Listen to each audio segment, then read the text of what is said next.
아소다 동아들이야. Donc, tout d'abord, à vous tous. 야시 니모 구버디 니모들이야.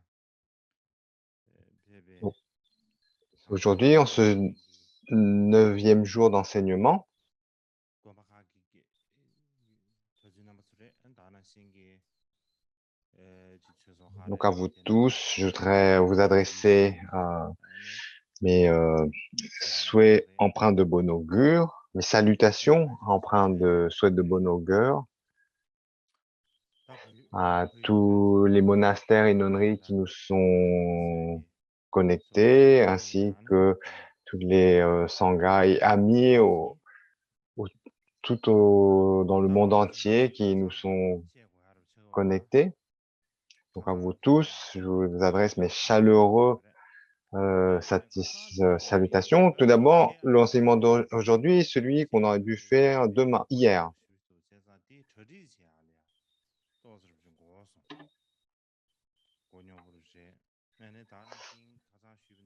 En fait, euh, la préparation de l'enseignement était particulièrement compliquée aussi, comme j'avais évoqué précédemment.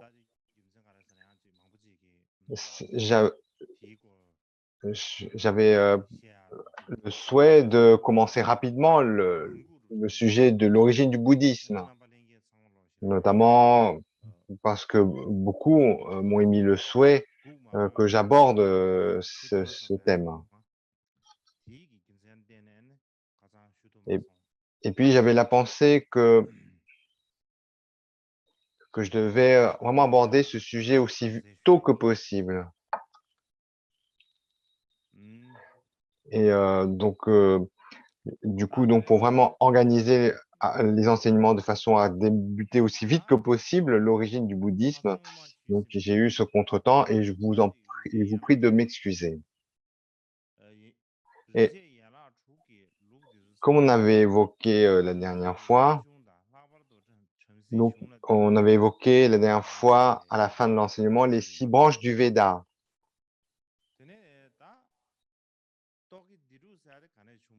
Donc, qui ont donc ces 6 branches ont émané des brahmanas et des Upanishads. Et donc, je vais introduire ça brièvement. Voilà. Donc, les Upanishads, les philosophies apparaissent des Upanishads. Pour rappel, donc, lors de l'âge de la philosophie, donc, il y a tout d'abord l'apparition des sutras, qui sont des développements enfin, qui sont issus des brahmanas. Plus précisément, pour rappel, donc, les sutras, en fait, sont au départ, des concis, des résumés, des condensés de la pensée des brahmanas, qui sont eux-mêmes des commentaires des Védas. Et puis, deuxième point sur la diapo, en fait, donc, l'apparition des différentes vues philosophiques. Et donc, en dessous sont listées quelques-unes. Et la raison pour laquelle émergent ainsi autant de différentes vues philosophiques, c'est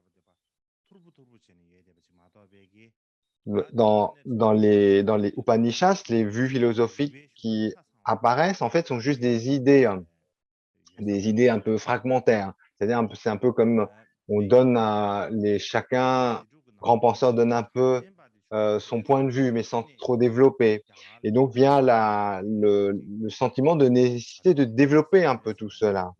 Et du fait de chercher à développer cela, apparaissent les différentes écoles philosophiques.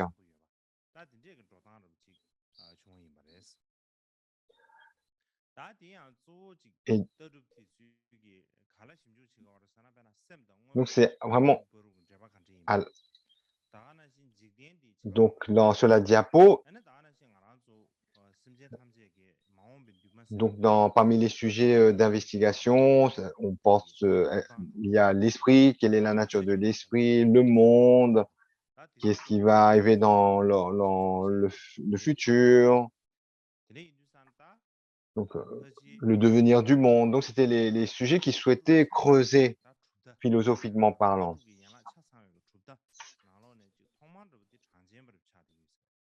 Et la première, basiquement, la première philosophie élaborée qui apparaît est celle des Samkhya. Et comme c'est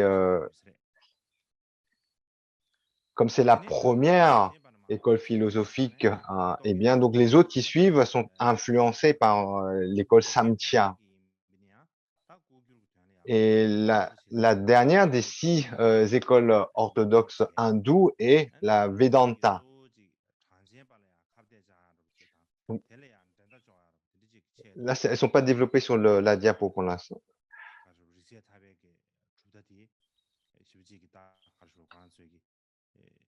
Et, les Vedanta apparaissent aussi, on vient de voir brièvement passer. Donc l'école Vedanta, elle est là apparue aussi, s'est développée également pour un peu faire concurrencer l'école philosophique Samkhya.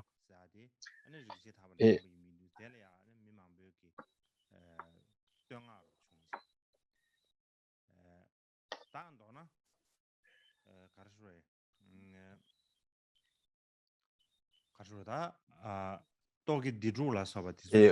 donc, comme on va le voir un peu plus loin, beaucoup de personnes vont par la suite donc louer la philosophie Vedanta. Mais globalement, en fait, donc à cette époque, dite de l'âge philosophique, en fait, apparaît de nombreuses écoles philosophiques différentes. Et notamment, donc parmi celles-là, le premier point sur la diapo, en fait, évoque ce qu'on appelle les 6 écoles hindoues orthodoxes, dont la première est la Samkhya et la 6e, la Vedanta. Mais ensuite, donc là, sur le premier point de la diapo, on parle que de, c'est écrit en tibétain, mais on parle que de ces 6. Mais en fait, il y a bien plus que ces 6 écoles orthodoxes hindoues. Et notamment dans un des sutras, qui est le sutra de la femme de la caste Kshatriya, qui a été traduit du chinois en tibétain. Dans ce sutra, il est évoqué 62 écoles philosophiques différentes. Et également, dans un texte bouddhiste qui est du Tripitaka, un des premiers textes bouddhistes, eh bien, on parle à cette époque de 96 écoles philosophiques différentes. Mais ensuite, parmi toutes ces nombreuses écoles philosophiques, en fait, une grande partie d'elles étaient considérées comme étant inférieures par rapport à d'autres. Et en fait, donc les 6 principales, celles qui ont vraiment qui étaient les plus élaborées ou le plus d'influence par elles-mêmes. Et en fait, donc ce sont ces 6 écoles orthodoxes hindoues qui ont la particularité, en fait, d'avoir eu leur tradition préservée par la suite. Et notamment parmi ces 6, la première qu'on a évoquée, l'école philosophique Samkhya, elle est particulièrement remarquable dans son élaboration.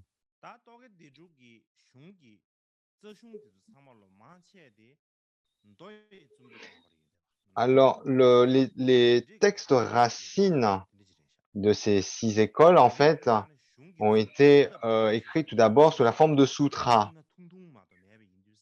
Donc, et bien sûr, les mots des sutras sont des mots qui sont simples, faciles à retenir, c'est écrit de façon versifiée.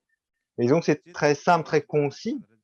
Mais ensuite, c'est tellement simple et concis que, en fait, si on n'a pas un commentaire de ces sutras, en fait, on peut pas vraiment comprendre le sens le sens de ces sutras. Et donc, comme on avait évoqué, en fait, si ces écoles philosophiques ont leurs textes racines sous la forme de sutras, c'est pour permettre aux étudiants de facilement mémoriser ces textes. Et, et donc l'avantage, ça permettait de synthétiser les points principaux de ces écoles philosophiques, mais néanmoins, pour vraiment comprendre le fond de la pensée ou avoir plus de développement, il fallait s'appuyer sur des commentaires. Alors, à cette époque-là, donc c'est-à-dire aux environs de moins 600 ans avant notre ère, dans le monde entier, il y a eu comme une grande révolution dans la façon de penser la philosophie. Donc, par exemple, il y a eu le philosophe grec Pythagore, le prophète perse Zarathustra, le philosophe chinois Confucius, le sage indien Kapila, et le Bouddha apparaît aussi dans cette époque-là.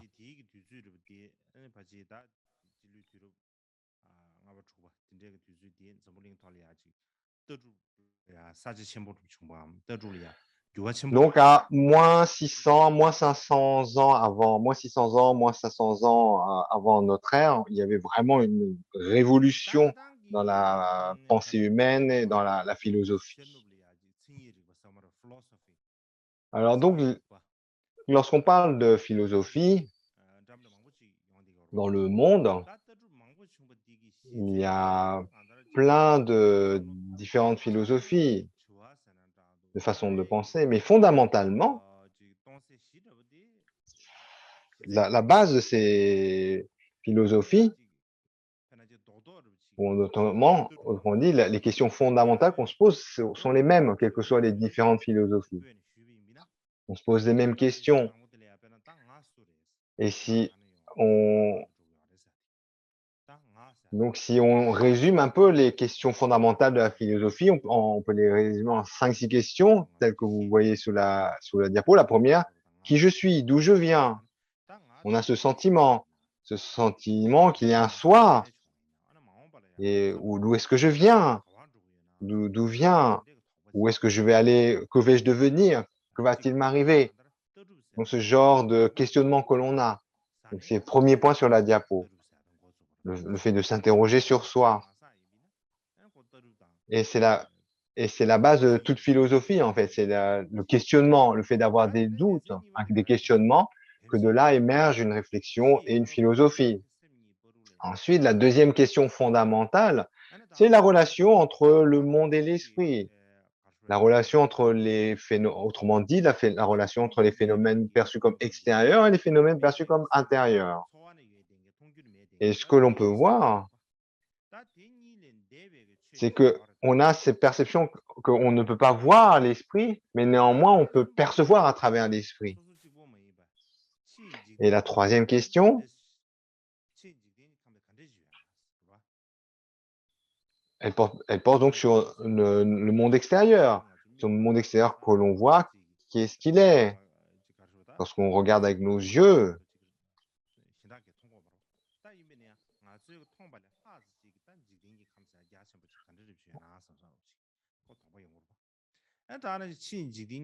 donc tout ce que l'on voit, par exemple, à travers nos yeux, ce qu'on appelle le monde extérieur, donc vient la question de savoir d'où vient tout cela. D'où vient tout cela? Quelle est l'origine de tout cela? Est-ce qu'il y a eu un créateur de l'univers? D'où vient cette énergie qui met tout le monde en mouvement? Le soleil qui se lève, qui se couche, la rotation des astres, la marée, le mouvement des cours d'eau, etc. Tout le mouvement de l'univers, en fait. Et dans la cinquième question, c'est dans le cas où il y aurait un créateur du monde. Non, pardon, on est toujours dans le quatrième point. S'il y avait un créateur du monde, à quoi il ressemblerait? Est-ce que c'est un humain? Est-ce un dieu? Quel serait son caractère? À quoi ressemblerait-il? Donc, comment expliquer l'apparition des inégalités dans le monde? Certains naissent riches, d'autres pauvres, certains. Et ça, c'est très visible. D'où vient cette égalité? Pourquoi est-ce que nous ne vient pas tous au monde pourquoi certains viennent au monde avec de bonnes situations, d'autres dans des conditions misérables?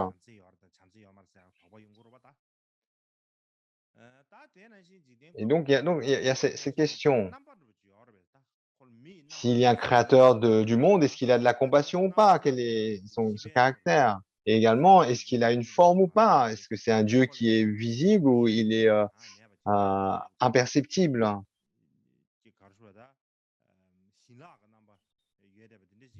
Comme par exemple un Dieu qui n'aurait pas de forme particulière,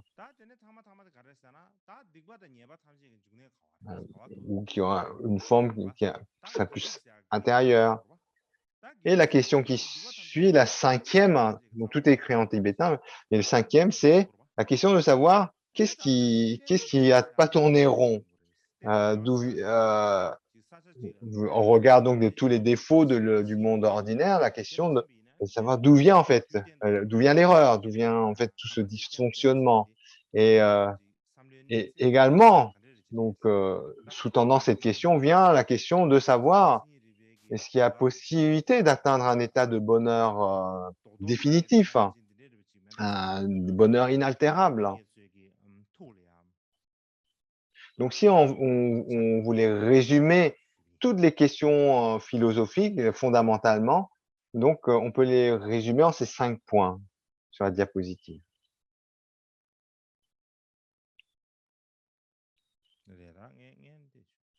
Alors là, non. Peut-être que je vais parler d'abord de donc la diapo qui va venir.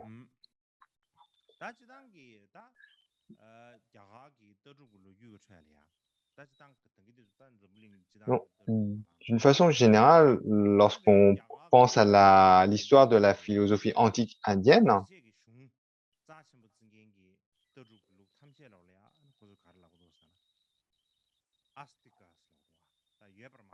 donc en général, donc dans l'histoire de la philosophie indienne, il y a les philosophies qui respectent la littérature védique, enfin qui considèrent la littérature védique comme sacrée, c'est-à-dire ce sont des philosophies qui vont émerger en conformité avec les écritures védiques et qu'on appelle astika, donc on pourrait traduire par orthodoxe.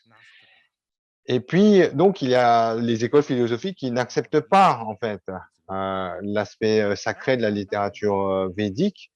Et là, elles sont appelées non pas astika, mais nastika, ou alors, pour l'exprimer en nos termes, non orthodoxes. Et parmi les premières, celles qui sont dites donc orthodoxes, il y a donc ces fameuses 6 écoles philosophiques hindoues orthodoxes. Celle qu'on vient juste d'évoquer en parlant de l'école Samkhya notamment et Vedanta. Donc il y a cette tradition de ces 6 écoles philosophiques hindoues orthodoxes et puis les autres écoles philosophiques. Donc ensuite, si on s'interroge sur la démarcation entre ces 6 écoles hindoues orthodoxes et les autres, donc pour répondre à cette question convenablement,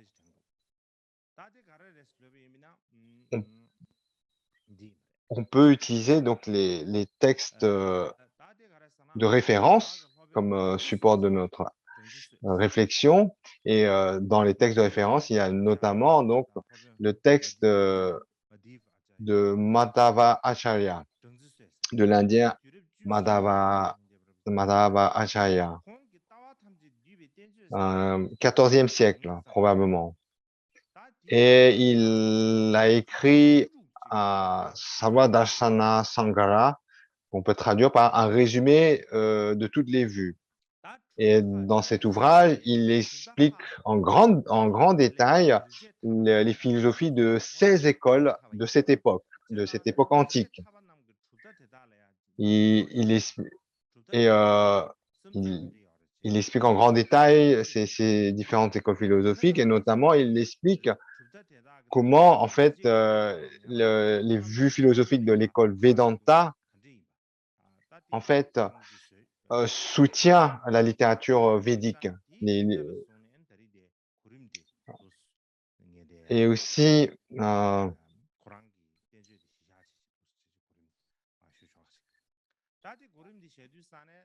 Et donc, il a dans son résumé, non seulement il décrit en détail ces 16 différentes écoles philosophiques, mais également il montre à quel point certains supportent les écrits védiques, et alors que d'autres, en fait, s'en éloignent. Donc, sur la diapo qui vient, vous avez, donc, d'après cet auteur, Madhava Acharya, donc une liste de 8 écoles qui,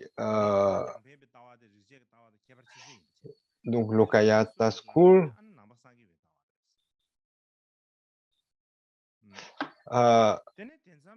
donc à partir, donc là ici dans ces listes sont les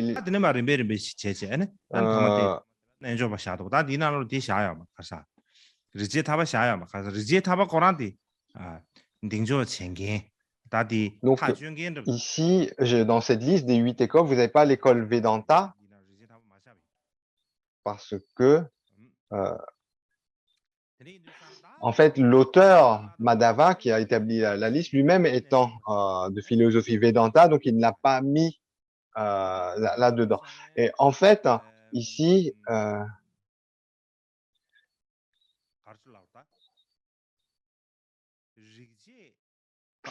c'est un classement, en fait, par rapport à l'éloignement de ces philosophies par rapport aux écrits védiques, quelque chose de ce genre-là. Et donc la première, Lokayata, Gyangpepa tibétain, donc en fait c'est la première qui est marquée par le fait qu'elle est distincte des écoles orthodoxes hindoues, qu'elle est vraiment, donc qu'elle s'éloigne de façon marquée des écrits védiques. Ensuite vous avez le bouddhisme, le jainisme, etc., que vous pouvez lire sur la diapo.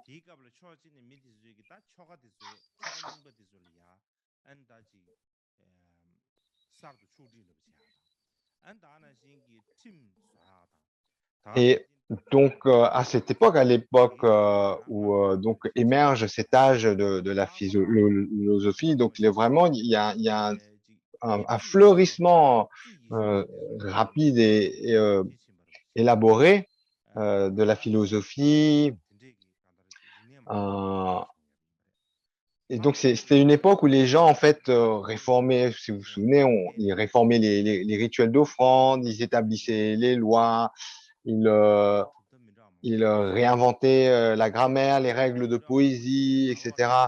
Et ils approfondissaient tout ça, en fait. Ils approfondissaient tout cela, ils développaient tout cela. Et également, donc à ce moment-là, on avait évoqué aussi, ils commencent à toucher au cœur de la géométrie. Et également, donc, de façon similaire, la pensée philosophique avance très vite jusqu'à aller donc dans les philosophies aussi élaborées que celle du bouddhisme. En fait, c'est l'avancement ou le développement des écoles philosophiques à cette époque est tel que, en fait, ça devient un contexte très approprié pour le développement de la philosophie bouddhiste.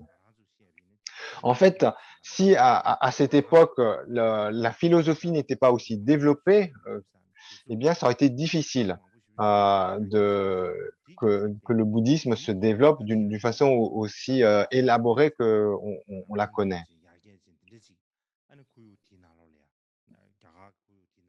Et c'est parce que il y avait vraiment des idées déjà très profondes et avancées sur le monde, sur le soi, etc., que le Bouddha a pu ensuite enseigner de façon aussi profonde et élaborée, conformément donc déjà à la capacité profonde de philosopher à l'époque.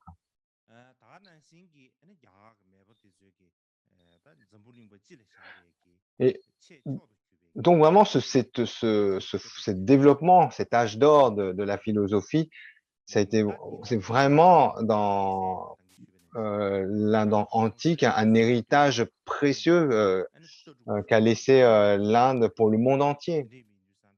Et en particulier, l'école philosophique Samkhya, fondée par le sage Kapila, C'est une école qui était très importante. Donc, pour rappel, Samkhya, c'est la première école philosophique qui apparaît à l'âge d'or. Donc, et notamment, donc c'est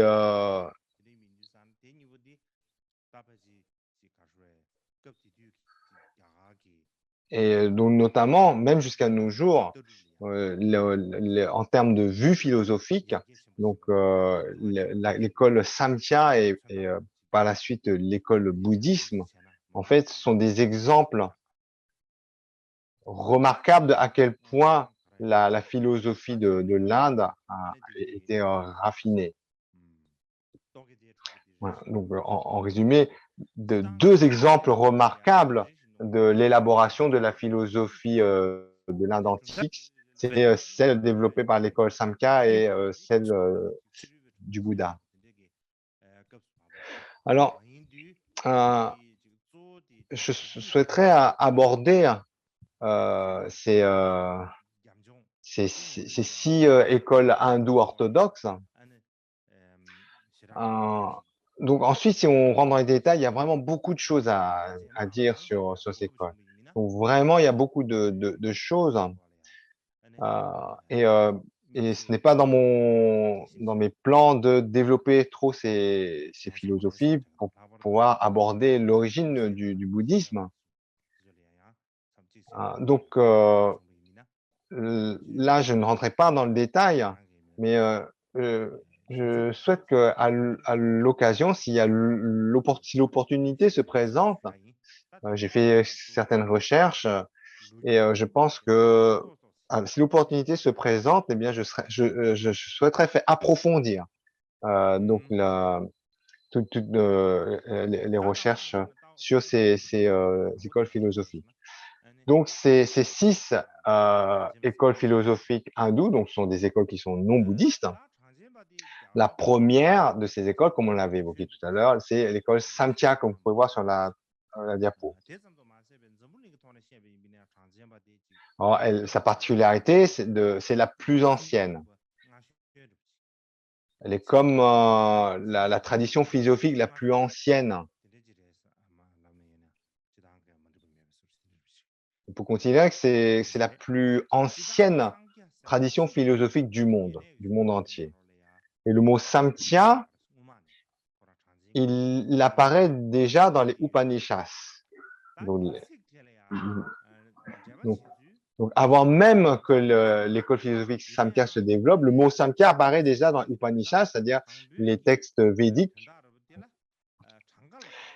Et ce mot, il a plusieurs significations différentes, mais le sens originel signifie compter.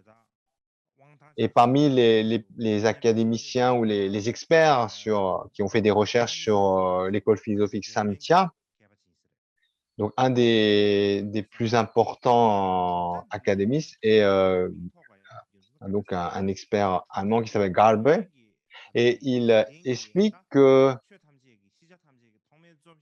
pourquoi en fait cette école s'appelle Samkhya, donc il signifie dénombré, c'est parce que notamment cette école affirme que tous les phénomènes peuvent être introduits dans, dans, dans le compte de 2 constituants. Et également, il parle de 20 natures. Donc, en fait, il dénombre. Et donc, les autres écoles philosophiques, en fait, pour se moquer d'eux, pour les railler, il dit ils comptent les choses. Et on dit que c'est de là que vient leur nom de Samkhya. C'est des philosophes qui comptent. Alors ensuite, le fondateur de l'école philosophique Samkhya et on considère généralement que c'est le sage Kapila. Alors Kapila, ça, il signifie jaune. Donc, probablement parce que son corps était jaune, et donc c'est de là que vient son nom, le sage Kapila. Il avait un disciple, un étudiant, Asuji.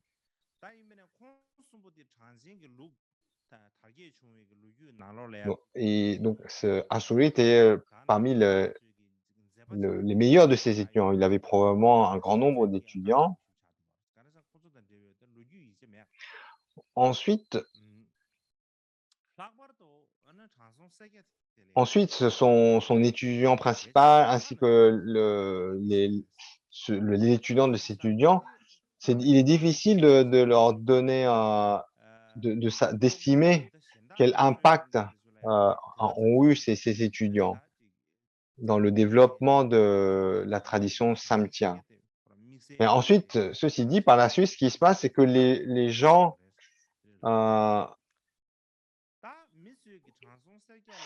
en fait, vénéraient vraiment le sage Kapila, comme ils le vénéraient comme un dieu. Et alors donc la question qui se pose, c'est sans savoir vraiment quelle était la portée ou quelle est l'aura de ses principaux disciples, mais on considère que comme il était le fondateur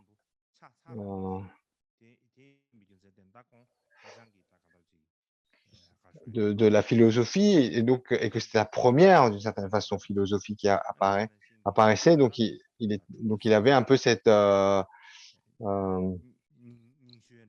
affection particulière pour le sage Kapila. Il avait en fait de façon ancienne fondé ce nouveau système, cette école philosophique. Mais ensuite, donc, apparemment, il semble que par la suite, son mouvement s'est un peu essoufflé, que ses principaux étudiants n'ont pas eu le rayonnement que lui-même a eu. Et de ce fait, de cet essoufflement, donc, son école philosophique a été d'une certaine façon absorbée sous une forme de religion. Donc ensuite, on parle donc la distinction peut parfois être difficile entre religion et philosophie, mais néanmoins, donc il y a une différence. Et par exemple, même dans le bouddhisme, lorsqu'on parle des 4 vues philosophiques, donc ici, on parle bien de vues philosophiques, donc celle de l'esprit seul, celle de la voie du milieu, etc. Et également, dans ce contexte-là, on parle également de philosophies qui sont non bouddhistes.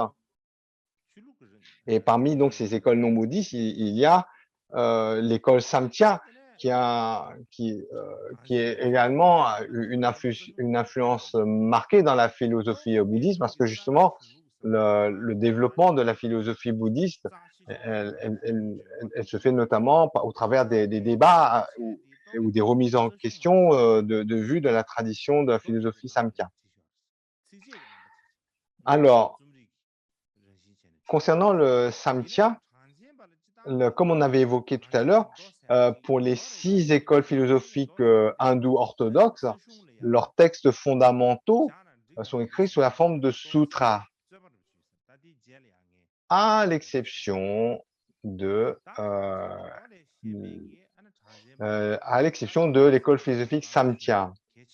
Ensuite, en fait, il y a une remise en question là-dessus, sur quel est leur texte racine d'une certaine. Il y a une certaine difficulté. Mais néanmoins, on considère que le Samkhya Karika, qu'on peut traduire par les versets de Samkhya, constitue un peu comme le texte de référence, texte de racine de la philosophie Samkhya. Et il a été composé par Ishvara Krishna dans les moins 500 ou moins 400 ans avant notre ère, entre le 5e et le 4e siècle avant notre ère. Et dans les écrits Samkhya, on dit que les sutras Samkhya sont dits être écrits par le fondateur, le sage Kapila lui-même. Mais il y a des débats là-dessus parmi les chercheurs.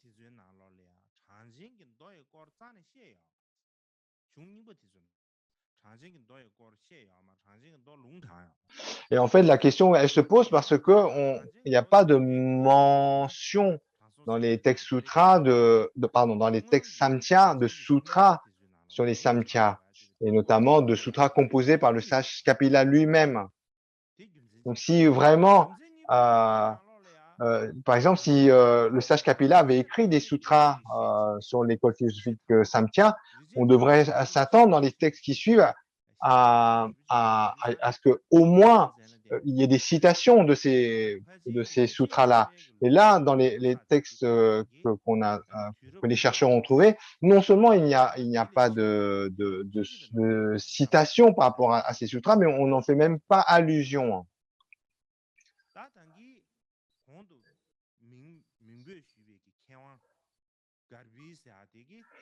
Et, et donc, de ce fait,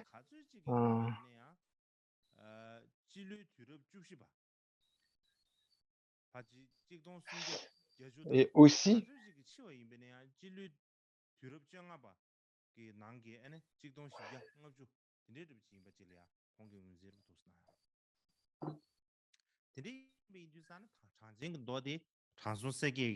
et en fait, on identifie entre 9e siècle et 14e siècle dans notre ère la composition des textes sutras, des textes samkhya. Et notamment, donc, cet expert allemand qu'on avait évoqué, Garbe, il dit que les sutras samkhya n'auraient pas été écrits avant 1300, 1400. Donc, lui, il le situe vraiment plutôt vers 14e siècle. Et parmi donc ces textes, comme on avait dit, le texte de référence sont donc les versets samkhya. Et je ne vais pas entrer dans les détails plus dans tout ça. Donc ceci dit, donc il y a un maître chinois.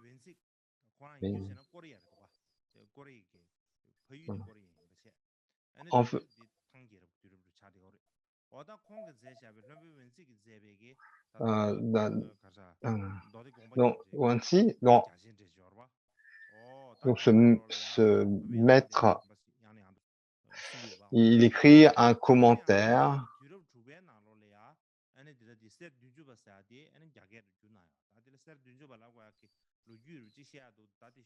Donc ce maître, donc c'est un maître coréen, mais il a écrit un commentaire en chinois sur un texte samkhya qu'il a intitulé les 70 versets d'or.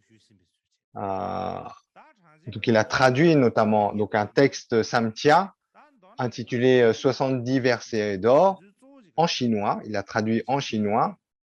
Et ensuite, là, il reste un débat pour savoir en fait si ce texte est en fait le même texte que Ishvara Krishna. Alors, pour parler donc de la position philosophique de l'école Samkhya, en fait, donc dans cette école, on considère que fondamentalement un système fondamentalement dualiste. Il y a basiquement deux constituants.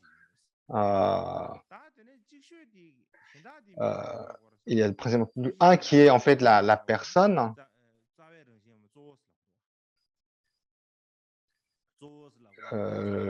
Un des deux constituants est la personne ou Purusha, et l'autre constituant est ce qu'on appelle la nature primordiale ou pradhana. Pour dire cela d'une façon très simple,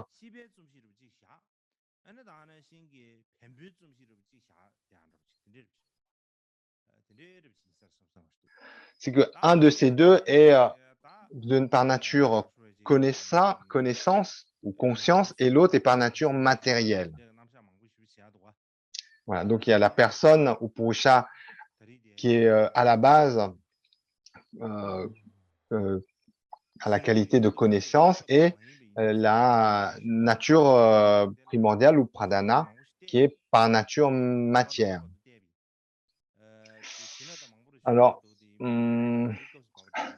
donc, il y a beaucoup à dire, ça me fait mal à la tête à penser tout cela, et je pense que je ne vais pas continuer à développer plus. Mais si je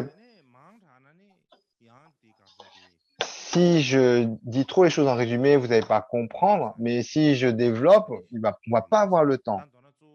Donc,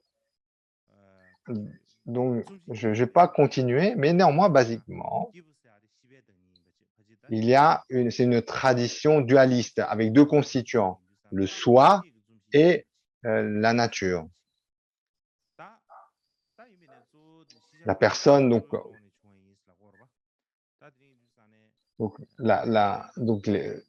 dans ce système dualiste, il y a d'une part la personne, ou celle qui a la capacité de conscience, de comprendre, et puis la nature qui est un peu qui a sa qualité de matière. Ensuite, Yogam, l'école philosophique Yogam, ou l'école des, oui, l'école des.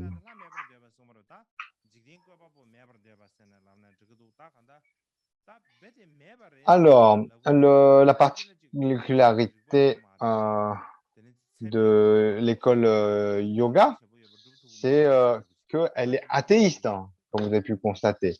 Il n'y a pas de Dieu créateur. C'est la caractéristique de l'école philosophique Samkhya. Et à cause de cela, du fait qu'il n'accepte pas l'idée d'un Dieu créateur, en fait, ça a été considéré comme une erreur. Beaucoup de gens ont pensé que ce n'était pas bien, que c'est comme un défaut. Et c'est de cela, de ce défaut que l'école philosophique yoga émerge. En fait, l'école philosophique yoga, d'un certain point de vue,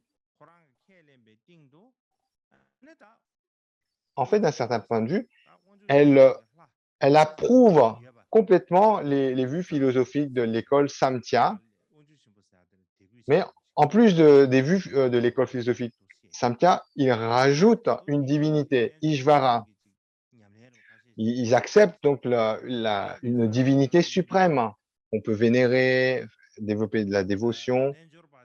Et aussi, ils rajoutent le fait qu'il y a des pratiques de yoga.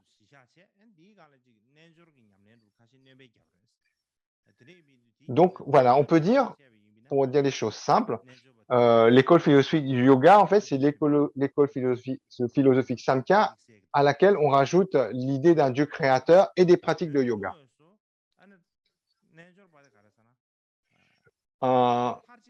Et donc, en fait, d'un point de vue philosophique,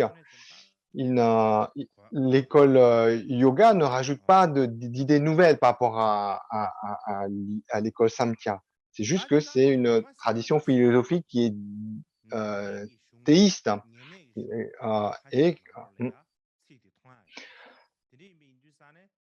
et puis qui a, comme on vient de dire, des pratiques de yoga. Et yoga, en fait, à l'origine, signifie union. Et le mot yoga apparaît déjà dans les écrits védiques. Et de cela, en fait, on déduit de ces écrits que les pratiques de yoga sont apparues graduellement. Et notamment dans le Mahabharata, une des deux fameuses épopées, on peut voir dans cette épopée que l'école yoga, en fait, était déjà présent à cette époque.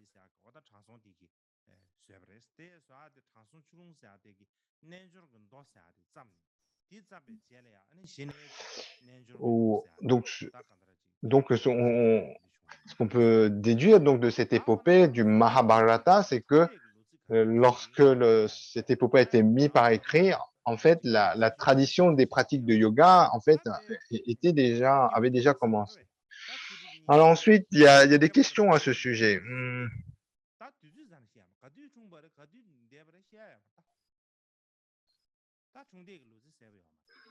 Historique, oui, en fait, il y a beaucoup de questionnements au niveau des dates. On va essayer de trouver plus tôt.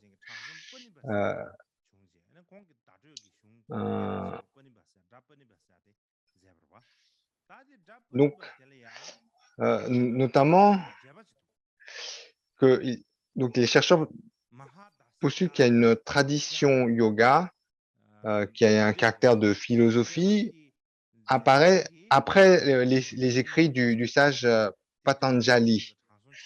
Et, et donc, bien sûr, la question, c'est les dates de Patanjali. Et elles sont bien sûr inconnues, mais néanmoins, d'après certains chercheurs, il est,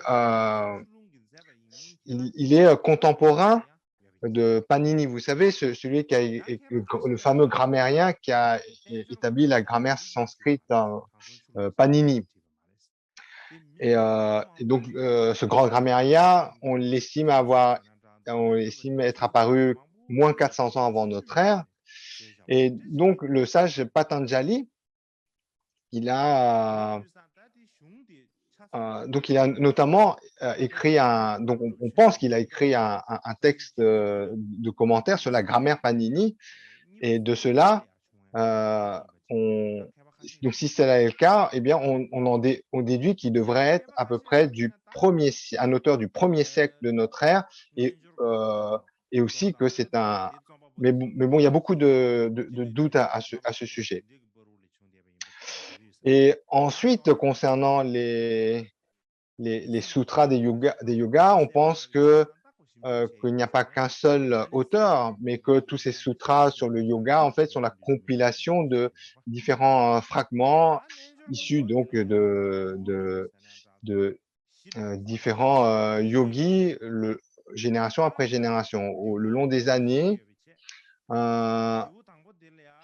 Et notamment, certains de ces sutras sont identifiés comme étant écrits à l'époque de Nagarjuna. Certains disent que ces sutras, en fait, sont de 500 ans, 600 ans de notre ère. Ensuite, ces sutras de yoga comportent 4 chapitres. Le Samadhipata, le chapitre sur le samadhi, ensuite le deuxième chapitre, le chapitre sur la pratique, le troisième chapitre sur le pouvoir, et le quatrième sur l'isolement. Tout d'abord, le premier chapitre de ces sutras sur le yoga, il enseigne sur le samadhi. Alors, qu'est-ce qu'on signifie lorsqu'on parle de samadhi? En fait, le samadhi, c'est lorsqu'on a atteint les mouvements de l'esprit sont limités. Voilà. En fait, le samadhi, c'est le niveau de l'esprit qui est atteint lorsque les mouvements de l'esprit sont limités. Et donc, en vue de limiter tous les mouvements de l'esprit, eh bien, on doit s'entraîner constamment. Et non seulement il faut s'entraîner constamment, mais il faut en plus avoir de la foi en Ishvara. Et de cette façon, petit à petit, les expériences transcendantes de yoga s'élèvent.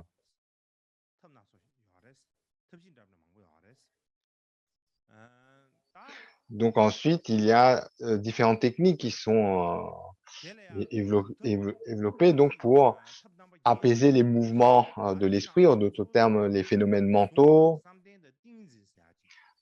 Et par exemple, on parle de 8 méthodes. Et donc,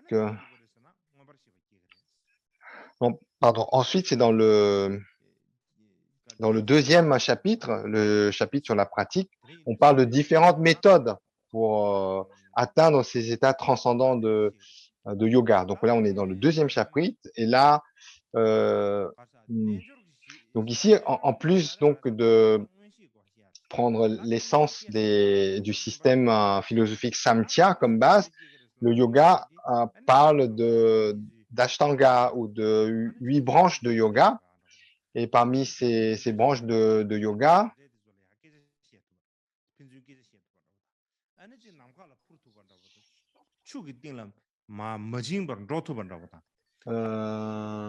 on parle de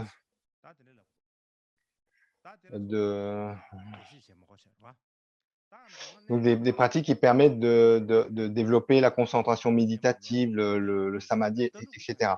Ensuite, dans le chapitre sur le pouvoir, le troisième, on parle euh, de, de moyens de pouvoir de clairvoyance par le fait d'avoir recours à ces pratiques, comme le fait de voir dans le passé, le futur, d'entendre les sons dans toutes les directions, etc. On parle donc de clairvoyance en d'autres termes, des pouvoirs surnaturels.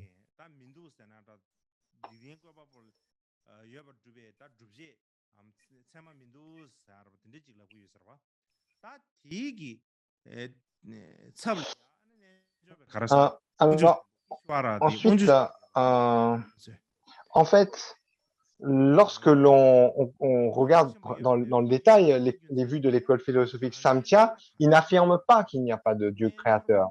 Ils disent simplement qu'il n'y a pas d'argument ou de preuves tangibles d'un Dieu créateur du monde. C'est juste ce qu'ils affirment.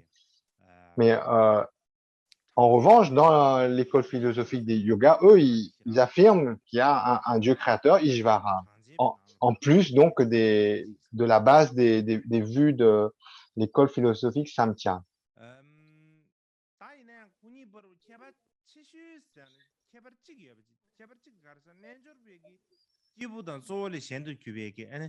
Et donc, en bref, l'école, comme on avait dit, l'école philosophique du yoga et celle d'un Samkhya, en fait, en termes de vue philosophique, il n'y a pas de différence.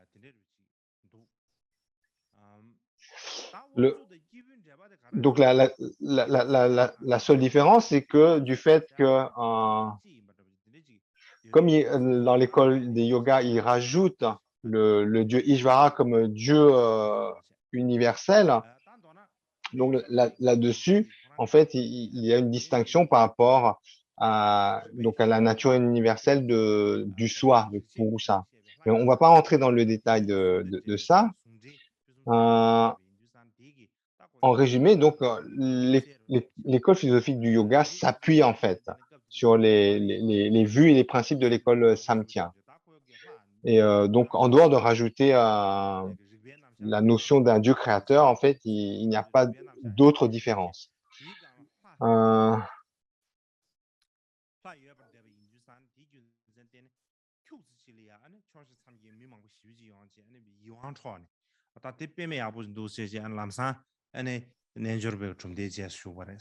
Et puis aussi,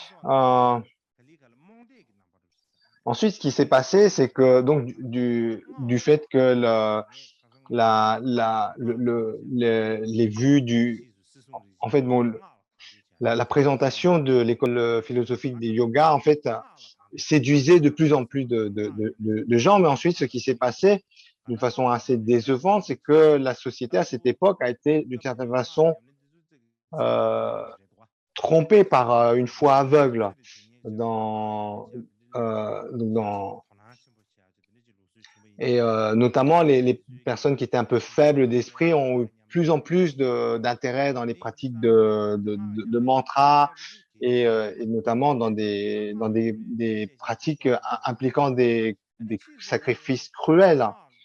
En fait, à la base, dans l'école philosophique du yoga, la part des pratiques de mantra n'était pas particulière. Mais il y a eu, hélas, cette dérive dans cette école. Il y a eu cette dérive vers une foi aveugle qui ont en fait impliqué de plus en plus de gens de ces traditions à s'engager dans des pratiques un peu obscures, des pratiques de mantra avec des rituels de sacrifice cruels. Mais, mais au départ, il n'y avait pas cela. C'est vraiment une dégénérescence qui s'est fait par la suite. Et en raison de cet obscurcissement de foi aveugle et ces pratiques cruelles de sacrifice, eh bien, ce mouvement s'est effondré. Donc, une particularité de cette école, c'est qu'elle s'est développée rapidement, mais aussi rapidement qu'elle s'est développée, aussi dans un temps rapide, elle s'est effondrée. Donc, nous allons sur ce marquer une pause.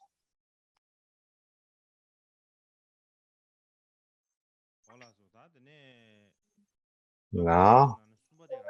Donc, la troisième des 6 écoles hindou-orthodoxes, la troisième, est ce qu'on appelle en tibétain Rigpa Chenpa, Nyanya, l'école Nyanya. Donc, il y a différentes prononciations. En tibétain, Rigpa Chenpa.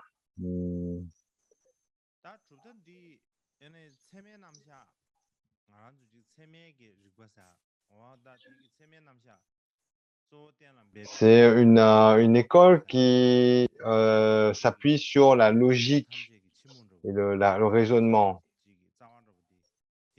C'est un peu comme l'ancêtre ou tout ce qui est la logique.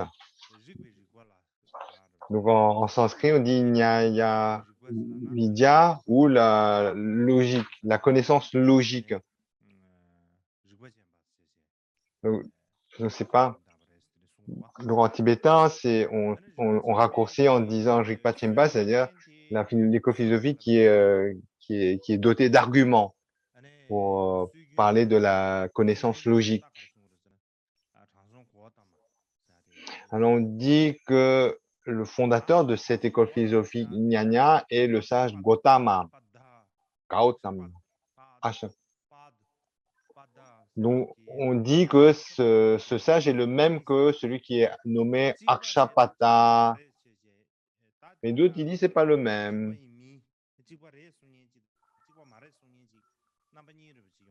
Donc il y a des gens qui disent que le sage Gautama qui fonde cette école Nyanya est le même que Akshapada, d'autres ne sont pas d'accord. Parmi les anciens sages, il y a 3 célèbres Gautama.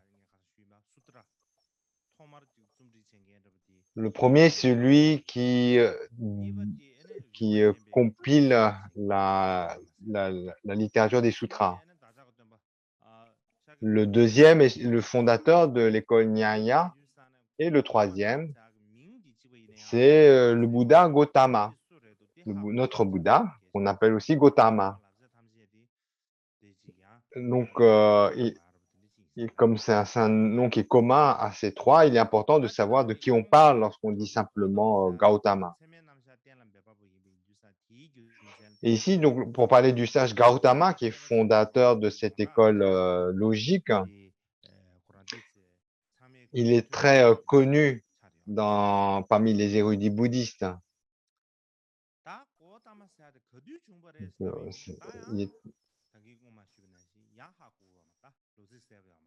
Alors, là également, en point de vue historique, les choses ne sont pas claires. On ne sait pas quand il a vécu.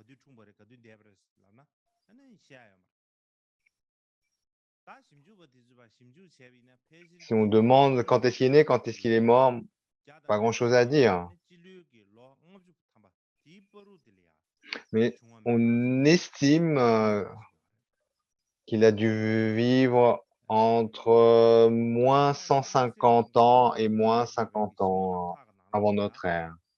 Et notamment, il y a un traité de Nagarjuna qui s'appelle finement tissé, on peut traduire comme ça, et il liste les 16 points des sutras et il les réfute un à un. Et de ce fait, on peut penser que ce maître Gautama est soit un contemporain de Nagarjuna ou alors qu'il est apparu avant Nagarjuna. Alors, les textes fondamentaux de cette école philosophique Nyaya, alors, traditionnellement, il y a un texte appelé Nayana Sutra, et c'est le texte qu'on considère comme étant le plus important dans cette école. Donc, on dit qu'il est, traditionnellement, on dit qu'il est composé par le fondateur lui-même, Gautama, le sage Gautama. Il est composé de 538 stances ou versets en 5 livres. Le premier commentaire sur le Nayana Sutra et il y a un commentaire composé par Vatsyayana. On doit prononcer comme ça, Vatsyayana.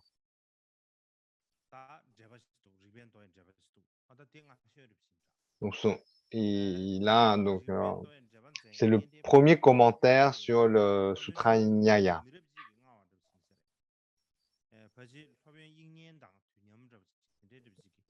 Et donc on pense que cet auteur est une génération avant le maître bouddhiste Dignaga. Et contemporain du maître bouddhiste Vasubandhu.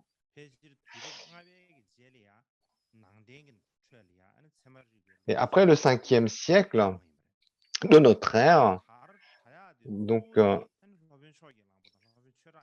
la tradition bouddhique, la tradition logique également a été très développée au sein même dans le bouddhisme, en grande partie par les contributions des grands maîtres Dignaga et Dharmakirti. Et ce développement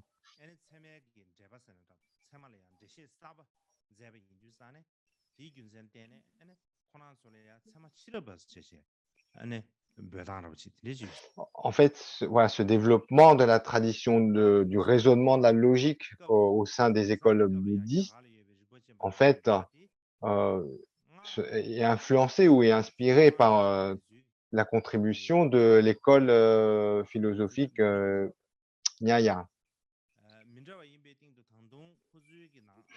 Alors,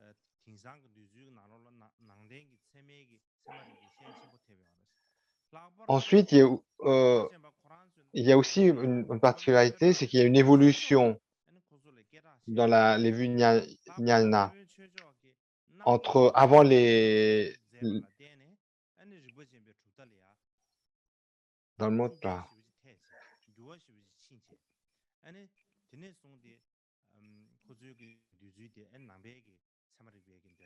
Voilà, donc le maître Dharmottara qu'on a évoqué, en fait, a écrit un commentaire sur l'œuvre de Dharmakirti, sur un ouvrage logique de Dharmakirti, qui en fait a provoqué un changement de la tradition Nyayana.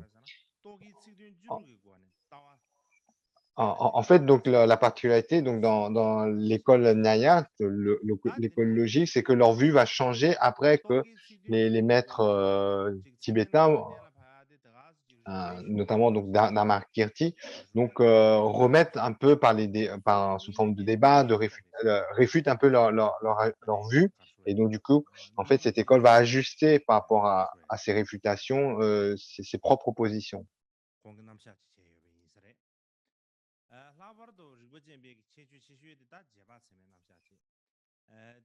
Et donc parmi donc les principes de cette école, c'est c'est qu'elle est basée sur le raisonnement logique, et notamment il y a donc un argument de déduction qui est très connu comme le syllogisme en 5 parties. Et c'est un syllogisme un système de raisonnement qui va être utilisé plus tard dans la logique et devenir très influent. Par exemple, pour prendre un exemple, on dit il y a un feu sur la colline. Ça, c'est l'hypothèse. Alors, l'argument qui sous-tend cette hypothèse, c'est qu'il y a de la fumée d'un feu. Et troisième point, là où il y a de la fumée, il y a du feu, comme dans une cuisine. Donc là, c'est l'analogie. Ensuite, ça permet donc d'affirmer cette hypothèse. Il y a, on réaffirme donc l'argument, il y a de la fumée sur la colline. Et 5e point de ce syllogisme en 5 parties, il y a un feu sur la colline. Donc il y a les 5 points, il y a l'hypothèse, ensuite l'argument, ensuite la justification de l'argument. Ensuite, on réaffirme le deuxième point et ça permet donc de conclure sur l'affirmation de l'hypothèse. Donc, on parle, c'est très comparable, similaire au terme logique qu'ont développé, logique ou syllogisme, qu'ont développé les philosophes grecs comme Aristote. Donc, ces deux systèmes, en fait, ont été développés complètement indépendamment. La logique ou les syllogismes de la philosophie grecque et donc l'école philosophique Nyaya, en fait, se sont développés à peu près au même temps. C'est à peu près en même temps et c'est très similaire ce qui est mis en avant. Et donc, par cette similarité, certains pensent qu'il doit y avoir une relation de cause à effet entre ces deux philosophies. Ensuite, il n'y a aucune source ou manuscrit qui puisse soutenir cette hypothèse.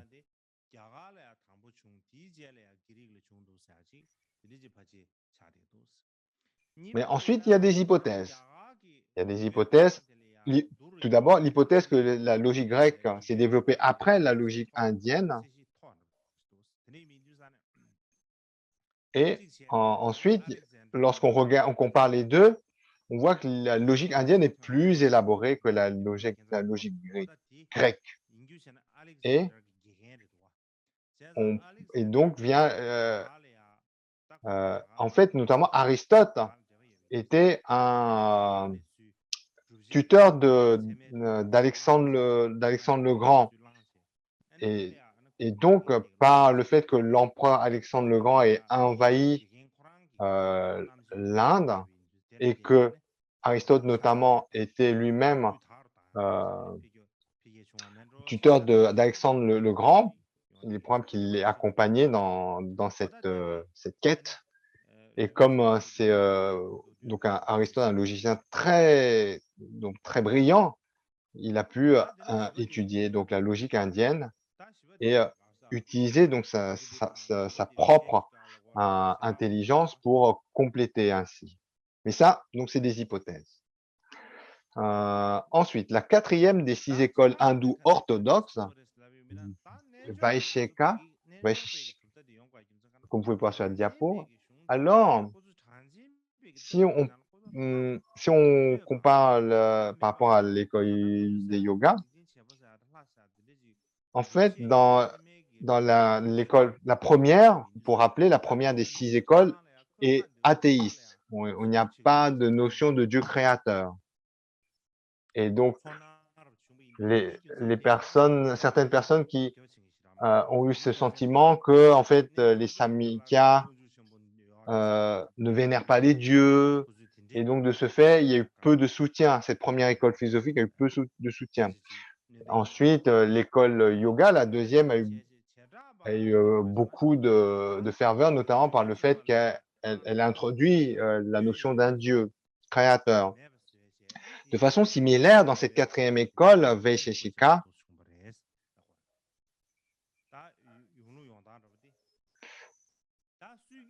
en fait, l'école philosophique, de façon comparable à l'école des yogas, en fait, elle rectifie ce défaut entre guillemets de l'école Samkhya d'être athéiste.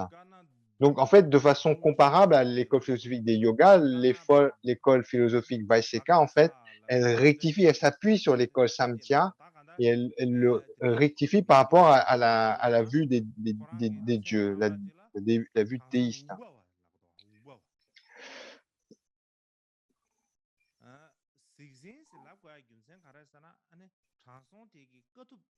Alors, le fondateur est considéré comme étant le sage Kanaga, qui est aussi appelé Uluka. Il est appelé,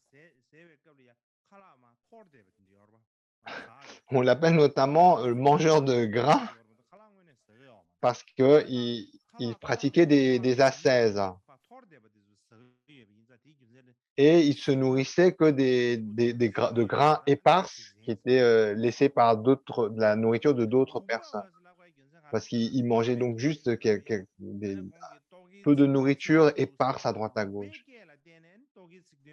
Alors les bouddhistes, en fait, il a différents noms et les experts bouddhistes disent qu'il est appelé Uluka parce que il a déterminé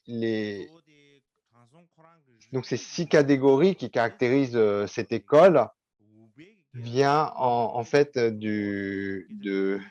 d'un hibou, hein.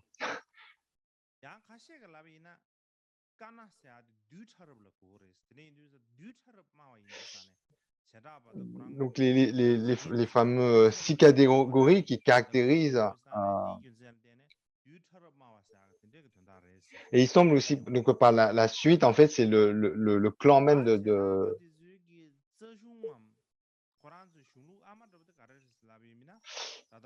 bon et aussi donc parmi ces surnoms, il y a donc, Kanabasa ou Kanabu et dans le mot, kana, en fait, certains experts disent que cela signifie atome et donc que un de ces noms, Kanabu ou Kanabashka, viendrait donc, de cette origine qui signifie atome, simplement parce que donc une particularité et donc qui considère, que le monde est constitué d'atomes. Ensuite, comme concernant les textes fondateurs, comme on a évoqué, euh, le texte racine et les sutras Vaisesika composés par donc le fondateur lui-même, le sage Kanagda, et, et, et il n'y a pas de date sur la composition de cette œuvre. Et, notamment, comme on a évoqué, il y a ces difficultés du fait que l'origine d'un texte n'est pas forcément associée au moment où il apparaît, puisqu'il y a une grande transmission de mémorisation. Et donc, entre le moment où le texte est composé et le moment où le texte est mis par écrit, il peut s'écouler un temps conséquent. Donc ça, c'est une des difficultés.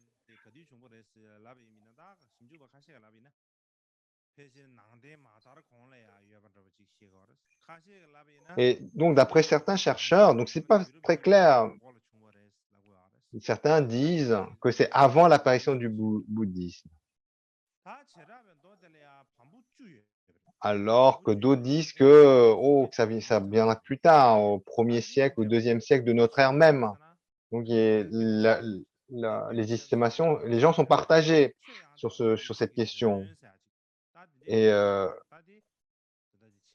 le,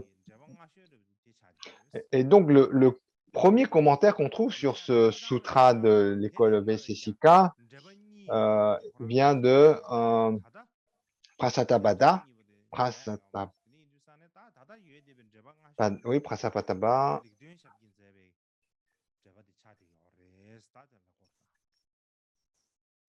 Mais néanmoins, il semble donc de ce commentaire qu'il y ait eu 2 commentaires plus précoces, mais qui n'existent plus, ou ils sont introuvables. Donc ceci dit, maintenant ayant évoqué l'aspect historique, quelle est la particularité de cette école philosophique? Comme on a évoqué, on dit, en fait, les tenants de cette école prônent que le monde est constitué d'atomes qui sont immuables, inaltérables.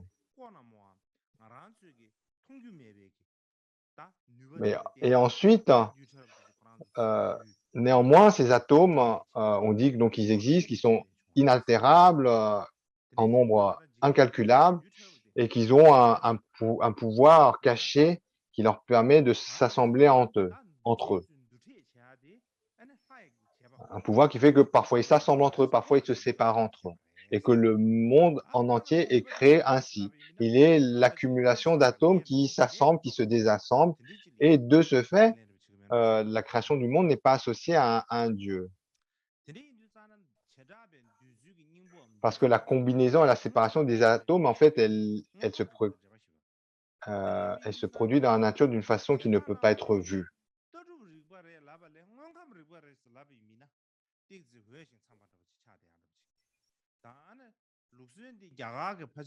Et là, sur cette on peut dire, bah, cette vue philosophique, elle ressemble plus à de la physique. Et on peut dire pratiquement que cette école philosophique, c'est peut-être même, on pourrait presque dire que c'est la première à faire de la recherche physique, à considérer le monde comme étant un monde matériel et donc ils recherchent ainsi ils illustrent le fonctionnement du monde et ils font des recherches dans ce sens comme une science, une science physique. C'est la première tradition indienne en fait à faire des investigations ou de la recherche physique. Donc sur cette diapo, on parle de la 5e des 6 écoles hindoues orthodoxes, Mimamsa.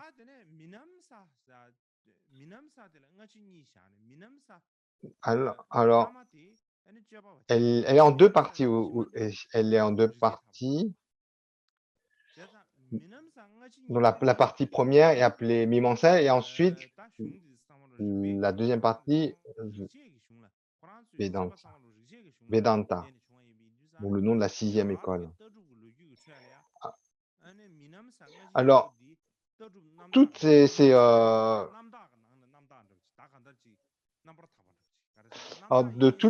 ces 6 écoles hindoues orthodoxes, on considère cette 5e comme étant la plus orthodoxe. Parce que c'est pour le fois plus orthodoxe, parce que c'est la plus proche de la littérature védique. En fait, les deux périodes de cette école Mimamsa, en fait, elle émerge directement des vues décrites dans les textes védiques. Elles sont des vues du Veda.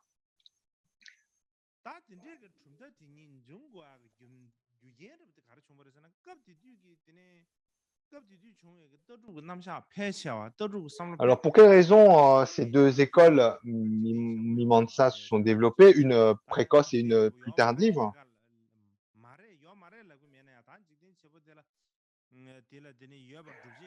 Donc, la plupart des écoles à cette époque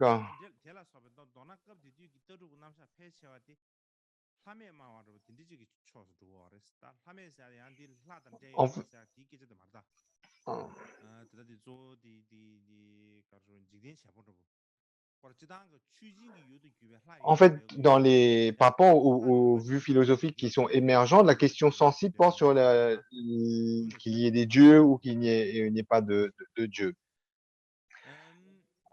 Et en fait, par rapport à cela, en fait, la position de cette école, elle est très proche des vues traditionnelles, les vues qui sont dans le Veda. Alors ensuite, ici, lorsque on dit qu'on parle dans les philosophies, on parle de Dieu ou pas de Dieu, on ne remet pas en cause le fait qu'il y aurait des divinités auxquelles on adresse des offrandes par des rituels. C'est juste une question d'un Dieu créateur, une question d'un Dieu omniprésent.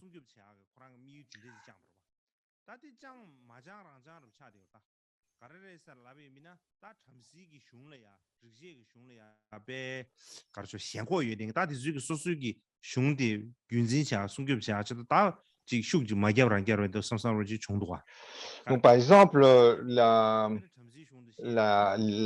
philosophie Samkhya, en fait, elle met à mal la philosophie brahmanique par le fait que elle n'affirme pas de Dieu créateur.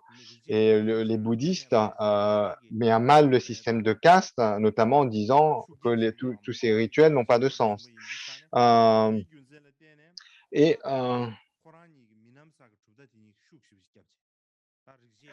alors, donc, les philosophies Samkhya et bouddhistes prennent de l'importance, eh bien, comme à l'opposé, en contre-courant, en fait, cette 5e école, elle enseigne que les rituels sont toujours importants.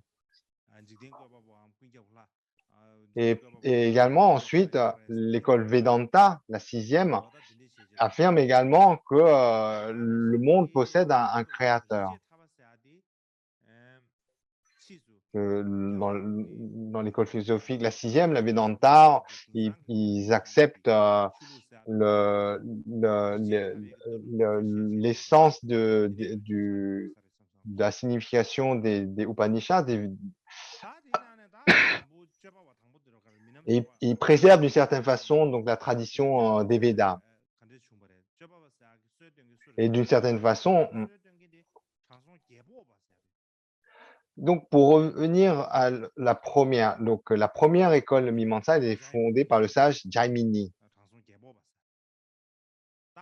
Donc Jaimini, donc c'est le fondateur de ce courant philosophique. Alors si on s'interroge sur son l'histoire, pareil, on ne peut pas dire précisément quand il est né, quand il est mort.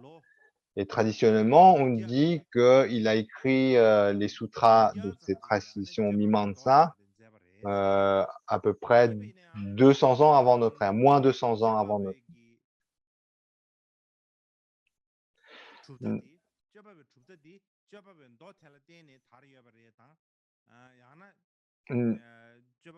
Mais néanmoins,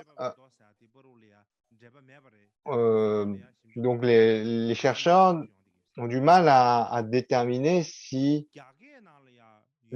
entre l'école Mimamsa et les sutras Mimamsa. Si on regarde on regarde les textes bouddhistes qui ont été préservés en chinois, le mot Mimamsa n'apparaît que dans les écrits tardifs, les écrits chinois bouddhistes tardifs.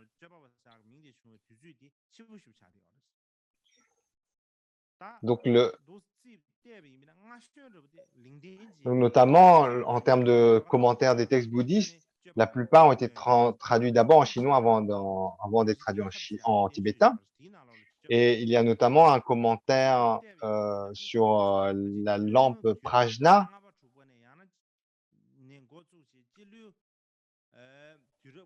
Donc ce commentaire par Bhavaviveka.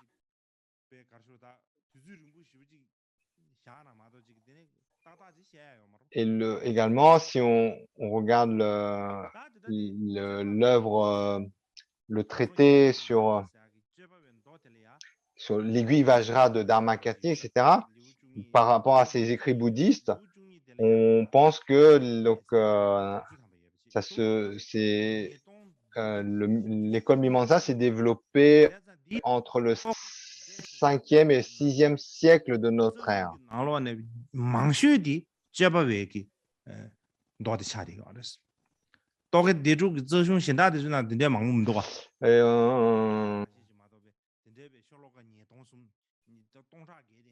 Et les sutras Mimamsa, ils ont 12 chapitres, 60 sections, de 2700 et quelques versets. C'est le plus long, en fait, des textes racines parmi les 6 écoles hindoues orthodoxes.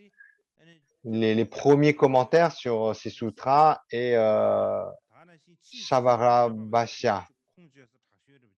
Donc, c'est le titre du premier commentaire trouvé et dont l'auteur est Shavara.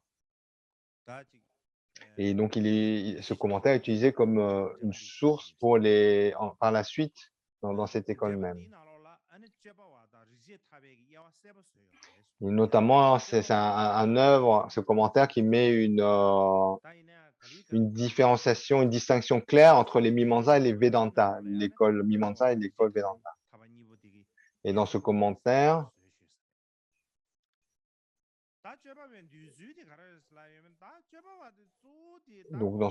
on définit clairement la différence entre l'école Mimamsa et Vedanta. Alors ensuite, concernant les vues philosophiques de Mimamsa, on considère que chaque individu porte la responsabilité de ses actes. Donc, ainsi, chacun est responsable d'accomplir les pratiques des rituels d'offrande enseignés dans les Védas.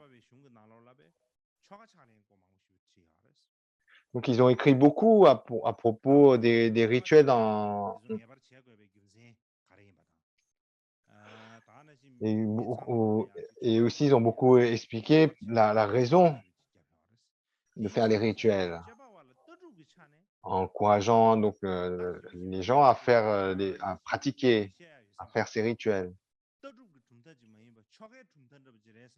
Donc, en termes de philosophie concernant on pourrait presque dire que plutôt c'est une école de rituel plutôt qu'une école philosophique. En fait, ils se cantonnent au vu des Védas et ils encouragent à faire des rituels. Donc, c'est plus une école de rituel qu'une école philosophique à proprement parler.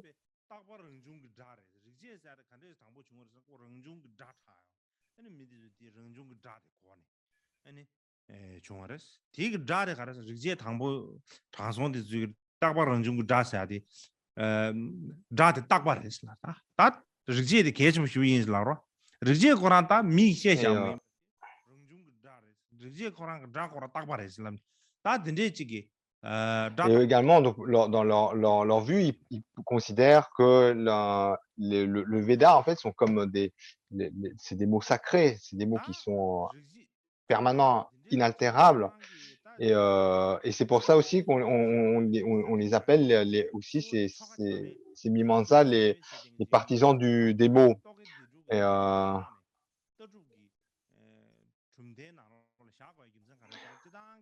et alors, en fait, pourquoi on considère cette école de Mimamsa comme étant parmi les 6 écoles philosophiques hindoues orthodoxes, alors que finalement, ils restent très proches des vues du Veda et que finalement, ils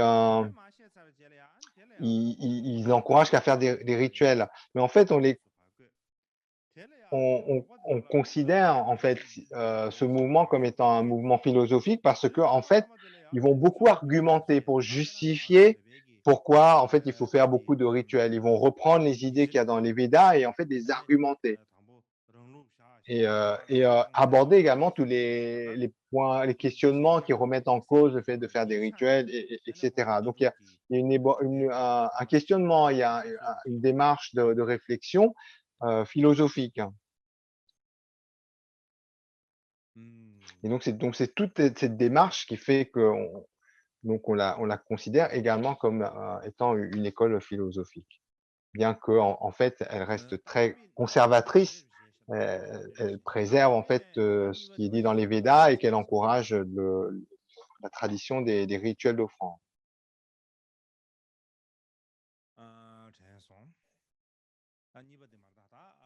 Et en fait, la sixième qui est en fait une branche de l'école Mimamsa, en fait, c'est qu'on appelle la Vedanta. En fait, c'est la deuxième partie ou la Mimamsa de deuxième période, celle qui apparaît dans un deuxième temps.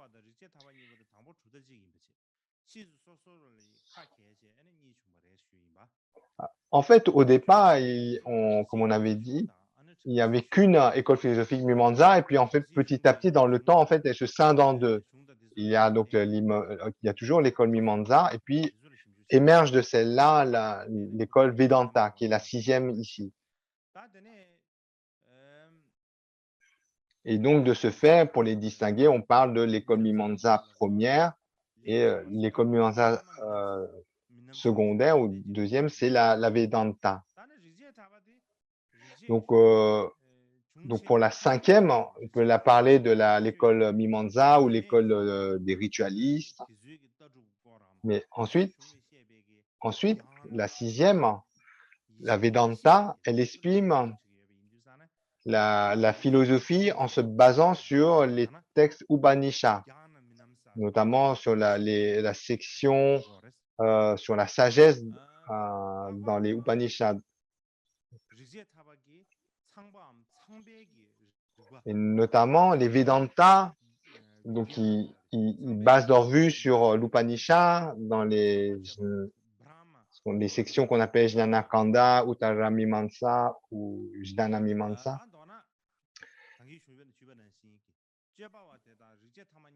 Et donc ils affirment l'existence de Brahma, donc on les appelle aussi les Brahma Mimamsa. Donc également, donc cette école Vedanta, elle prend les rituels hindous Mimamsa comme leur base.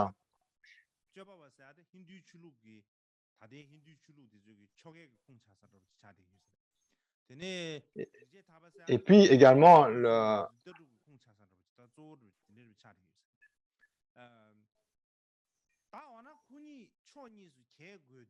En fait, l'importance de ces deux écoles, Mimamsa et Vedanta, c'est que une, en fait, elle est la base même de tous les rituels d'offrande qui existent jusqu'à nos jours en Inde.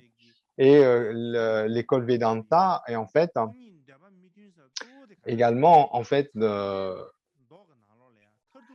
en termes philosophiques, donc toute la philosophie des Mimamsa, on la tire plutôt dans les Vedanta. Ensuite, la différence reste difficile à expliquer dans le sens où d'où vient en fait cette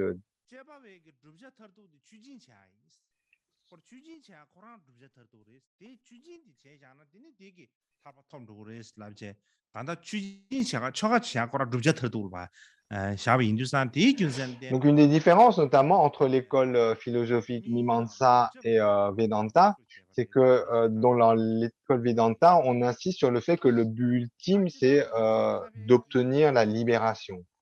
C'est le but d'une existence humaine, c'est d'obtenir la libération, alors que dans l'école Mimamsa, le but de la vie, c'est d'accomplir des rituels d'offrande. Bien sûr, il considère aussi que le fait d'accomplir des rituels d'offrande mène au final à la libération. Alors, l'école Vedanta, on pense qu'elle a commencé dans le premier millénaire et son fondateur est Vyasa.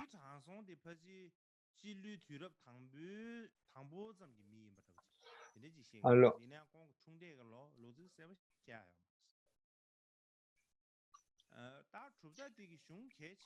on pense que l'auteur est né au 1er siècle de notre ère, mais sans pouvoir être précis.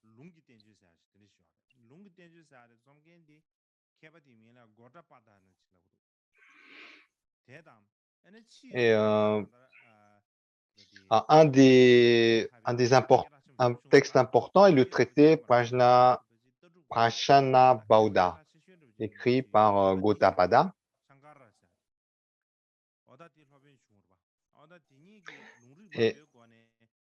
Et Adi Shankara, qui est un des maîtres les plus connus en Inde, il a notamment établi la signification des Brahma Sutras et développé l'Advaita Vedanta, le Vedanta non dualiste.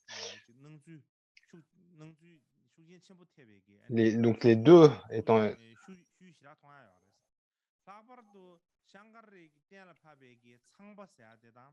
donc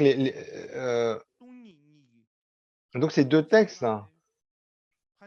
sont devenus très développés dans la littérature non bouddhiste et notamment les vues de Sankara sur la non-dualité, ces vues sont très proches des vues bouddhistes de la voie du milieu. Et même, certains disent que en fait, Sankara était un bouddhiste en secret, tellement en fait les vues qu'il dit est proche des vues de la voie du milieu. Il y a beaucoup de choses à dire là-dessus, mais je n'ai pas le temps d'entrer dans les détails.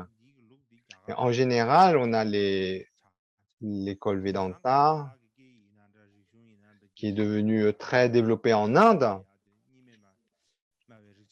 Si vous regardez dans la littérature indienne de nos jours, ainsi que la tradition,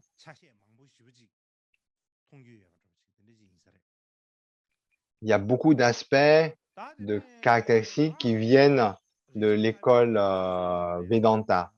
Il y a beaucoup d'aspects, même dans la tradition indienne, qui viennent de l'école philosophique Vedanta.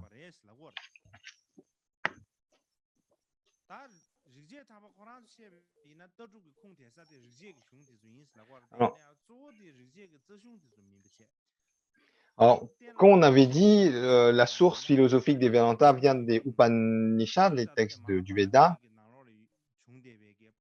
mais donc ils disent que leurs Brahma Sutras sont leurs textes principaux. Ils citent des textes des Upanishads, du Bhagavad Gita. Donc, c'est leur référence.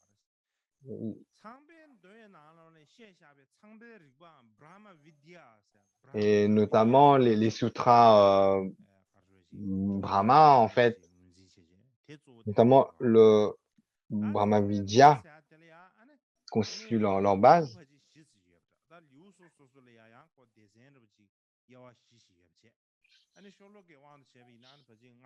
Et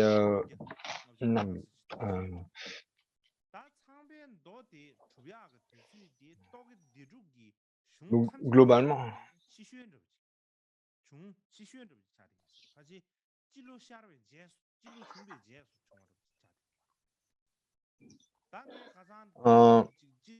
donc cette école philosophique, en fait, celle qui a des six, c'est celle qui apparaît la plus tardivement.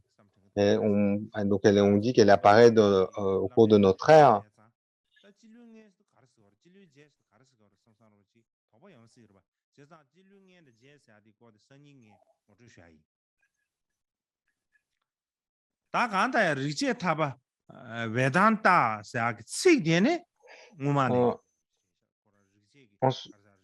Concernant donc les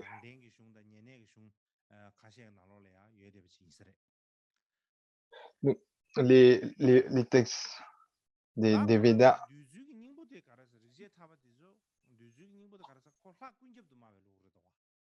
Donc la particularité, donc la position principale de cette école philosophique, c'est qu'il y a un Dieu qui est omniprésent. On dit notamment que tout l'univers en entier, en fait, est Brahma. Ils viennent de Brahma, ils demeurent, et qu'à la fin, tout se dissout dans Brahma. Donc Brahma, en fait, il n'est pas tellement perçu comme un Dieu créateur, mais plutôt comme étant la nature fondamentale de toute chose. Donc, pour revenir, il y a le Purusha et puis la nature matérielle.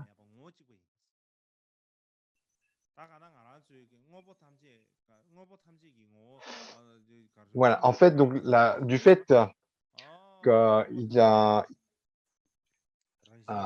en fait, qui considère comme tout étant par essence Brahma, en fait, il rejette donc la vue Samkhya comme quoi à l'origine la nature de toute chose possède deux entités distinctes, le soi et puis la nature de l'univers, et remettent également en cause la notion d'un monde créé par des particules, notamment parce que donc un des traits essentiels, c'est qu'il y a une non-dualité dans la philosophie Vedanta, du fait que tout en essence est Brahma. Donc, je ne vais pas rentrer dans plus de détails et je vais donner un résumé de tout cela. Un résumé donc des 6 écoles philosophiques.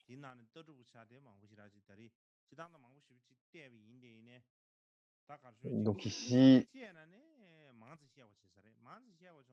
ensuite,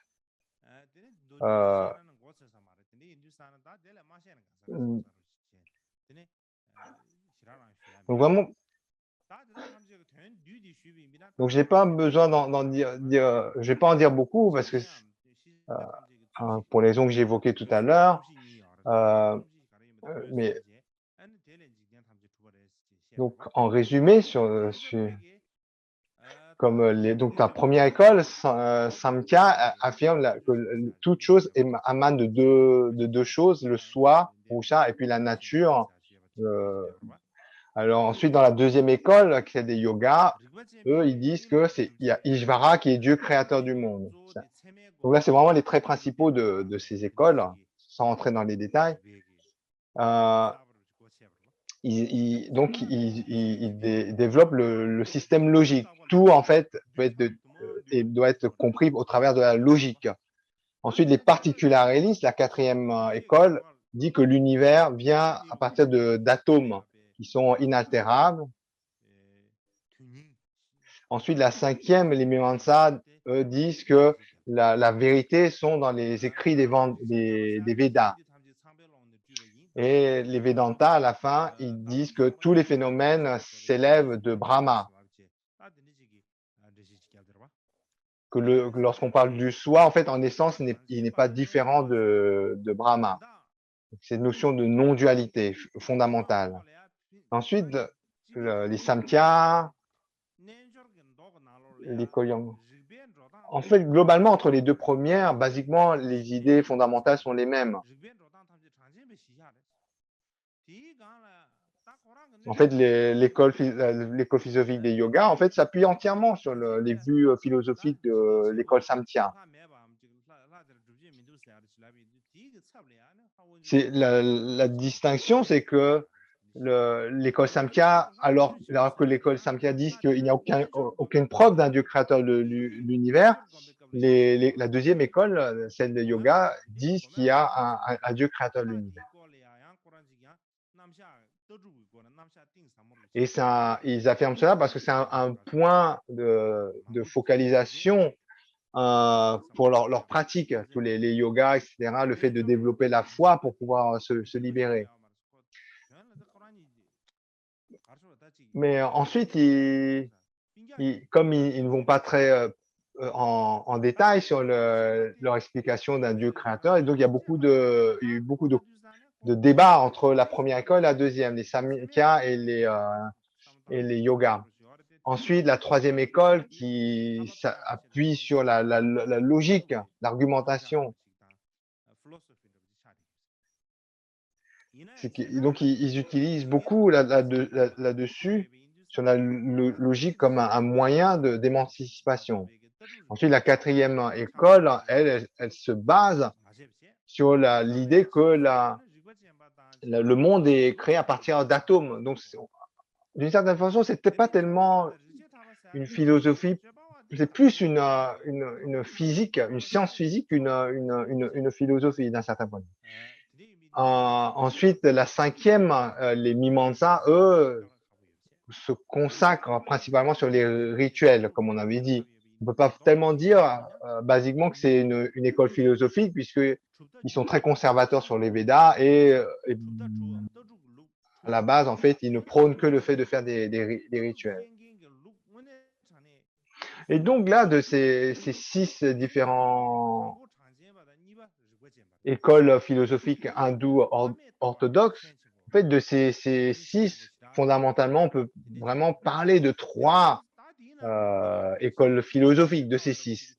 Il y a beaucoup de similarités de ces 6 écoles.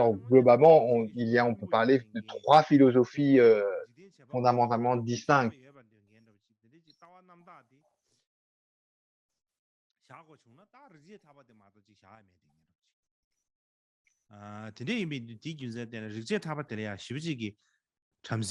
Et également, même si d'un certain point de vue, la 6e école, Vedanta, elle est, elle tire ses sources dans les Védas, etc. Ce qui fait qu'on la considère comme étant une école orthodoxe hindoue, c'est parce qu'elle accepte tous les vues. Mais d'un autre côté, dans sa vue philosophique, elle s'en démarque d'une certaine façon.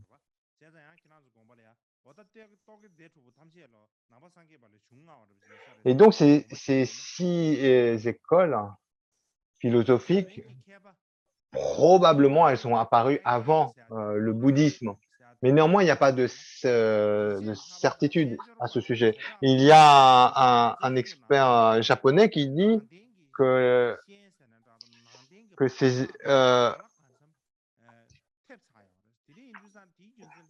toutes ces 6 écoles, en fait, elles ont une influence, elles montrent des signes d'avoir été influencées par le bouddhisme.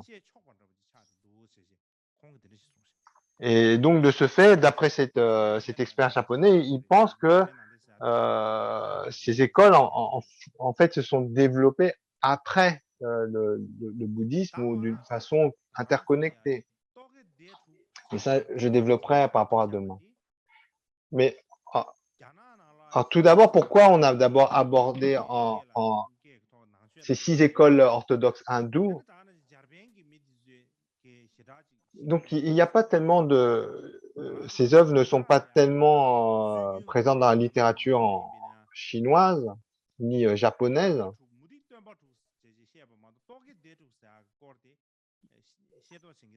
En fait, ces écoles philosophiques hindoues orthodoxes, qui, donc qui sont non bouddhistes.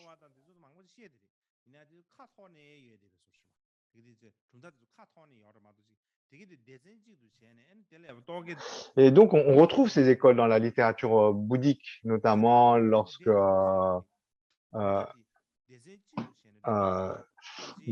justement dans les débats pour l'argumentation, on évoque ces écoles. Mais on les évoque de façon un peu fragmentée ou éparse. Ça veut dire qu'il n'y a pas de regroupement de ces écoles philosophiques comme étant la catégorie des 6 écoles hindoues orthodoxes. On trouve évoquées de façon éparse l'une ou l'autre de ces écoles. Et donc ici, le fait qu'on les ait regroupées ici, en fait, la façon dont on les a présentées ici, elle est très différente de comment on les voit apparaître, notamment dans la littérature bouddhiste ou dans les autres, dans la littérature bouddhiste, telle qu'on la trouve, par exemple, traduite en chinois ou en japonais ou en tibétain.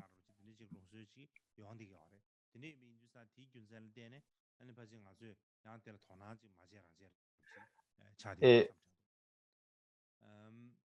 et, et voilà, donc vu l'influence, l'évocation de ces écoles dans les différents écrits bouddhistes, il m'a semblé important. En fait, je pense que j'avais pas d'autre choix que de présenter ces 6 écoles non bouddhistes, 6 écoles dites hindoues orthodoxes. Et pour aujourd'hui, ça,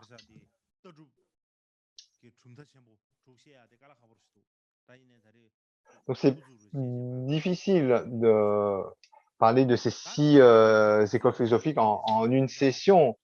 Et j'ai fait de mon mieux pour pouvoir présenter cela.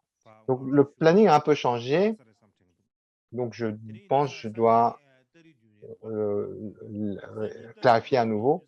Donc demain, 7 septembre, on aura enseignement demain. Le 8, il y aura repos.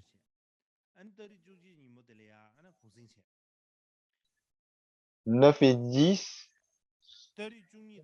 enseignement. Le 11 sera repos. Et on aura 2 autres jours d'enseignement, le 12 et 13. Donc, au départ, on devait finir le 12, mais on est obligé de prolonger d'un jour.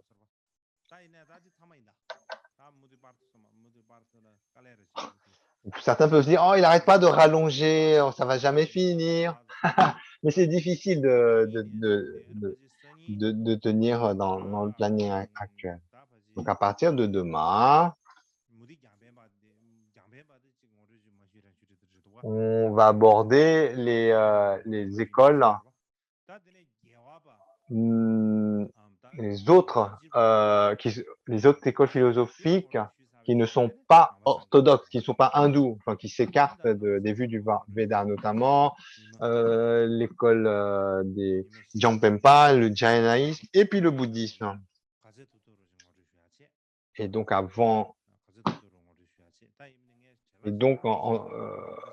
tout cas, je ferai de mon mieux pour aborder tout ça pendant les 5 jours d'enseignement. Je ne peux pas trop me précipiter parce qu'on n'aura pas l'occasion d'aborder de cette façon ces enseignements. Donc, d'un côté, il faut pas, donc il n'y a pas à être déçu. Donc, il y a vraiment, donc j'y vais un peu comme une tortue. J'y vais doucement, doucement, doucement. Mais ça, donc le but, c'est de parler de l'origine des mantras secrets. Mais il y a tellement de choses à dire avant d'arriver avant ce sujet. Il y a tellement le cadre pour comprendre cela est tellement riche. En fait, au départ, je pensais aborder ça d'une façon simple, mais dès que j'ai creusé le sujet, il y en a toujours de plus en plus à dire, et là, je n'arrive plus à m'arrêter.